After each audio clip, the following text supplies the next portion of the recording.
tu as une limite à dépasser pour être prêt à ne plus passer ton temps à éteindre des feux. Puis souvent, les gens se valorisent par le fait qu'on a besoin d'eux pour éteindre les feux, le fait qu'ils sont un peu indispensables, puis ça les empêche de vraiment offrir là où ils ont le plus de valeur, surtout en tant que gestionnaire. Donc, la limite que tu dois dépasser pour plus passer ton temps à éteindre des feux, c'est que tu dois reconnaître que tu as plus de valeur quand tu n'es pas en train d'éteindre un feu.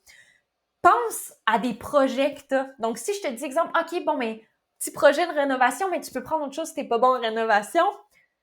Si je te dis, parfait, là, tu me planifies tout ça, tu as un mois, ou je te dis, ben, tu commences maintenant, dans lequel de ces deux situations-là, tu vas donner le meilleur projet?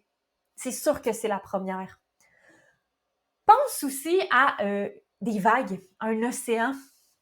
Quand tu nages parmi les vagues, donc que tu prends pas de recul, ben tu sais pas toujours dans quelle direction nager, tu vois pas le bord de la rive. Mais si tu prenais du recul, que tu étais sur le bord de la rive toi-même et que tu vois ton équipe nager, tu pourrais lui dire dans quelle direction nager pour qu'elle revienne le plus rapidement possible. Donc, tu serais beaucoup plus utile à cet endroit-là que dans les vagues où tu vois rien toi non plus.